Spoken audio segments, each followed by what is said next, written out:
ನಮಸ್ಕಾರ. ಇಪಿಎಫ್ನ ಜಂಟಿ ಘೋಷಣೆ ಅಂದರೆ ಜಾಯಿಂಟ್ ಡಿಕ್ಲರೇಷನ್ ವಿಡಿಯೋಗೆ ಸ್ವಾಗತ.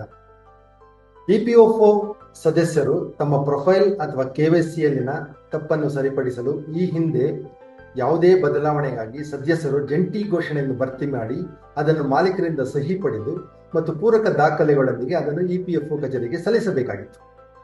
ಈಗ ಈ ಪ್ರಕ್ರಿಯೆ ಸರಳ ಮತ್ತು ಆನ್ಲೈನ್ನಲ್ಲಿ ಮಾಡಲಾಗಿದೆ. ಈ ಕೆಲಸವನ್ನು ಯಾರು ಬೇಕಾದರೂ ಮನೆಯಿಂದಲೇ ಮಾಡಬಹುದು. ಇದಕ್ಕಾಗಿ ಇಪಿಎಫ್ಒ ವಿವರವಾದ ಸ್ಟ್ಯಾಂಡರ್ಡ್ ಆಪರೇಟಿಂಗ್ ಪ್ರೊಸೀಜರ್ ಅನ್ನು ಸಹ ನೀಡಿದೆ. ನೀವು ಒಂದೇ ಬಾರಿಗೆ ಅನ್ವಯಿಸಬಹುದಾದ ಪ್ಯಾರಾಮೀಟರ್ ಯಾವುವು ಎಂದು ನೋಡೋಣ.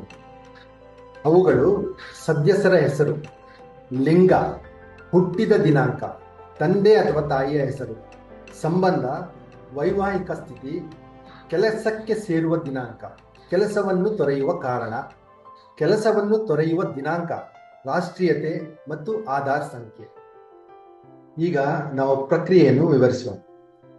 ಮೊದಲಿಗೆ ಇಪಿಎಫ್ಒ ವೆಬ್ಸೈಟ್ www.epfindia.gov.in ಗೆ ಹೋಗಿ ಸೇವೆಗಳ ಮೇಲೆ ಟ್ಯಾಪ್ ಮೇಲೆ ಕ್ಲಿಕ್ ಮಾಡಿ.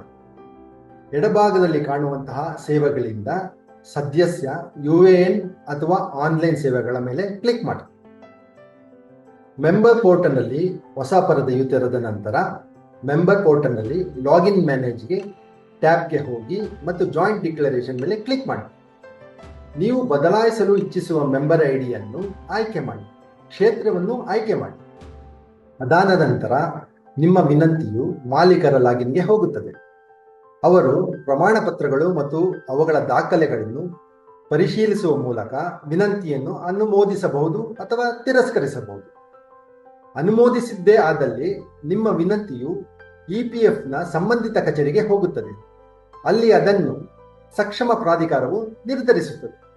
ಇದು ಆನ್ಲೈನ್ ಜಂಟಿ ಘೋಷಣೆಗೆ ಸಂಬಂಧಿಸಿದ ಮಾಹಿತಿಯಾಗಿರುತ್ತದೆ. ಆಶಾದಾಯಕವಾಗಿ ಈಗ ನೀವು ಈ ಸೌಲಭ್ಯವನ್ನು ಸುಲಭವಾಗಿ ಬಳಸಲು ಸಾಧ್ಯವಾಗುತ್ತದೆ. ನಮಸ್ಕಾರ.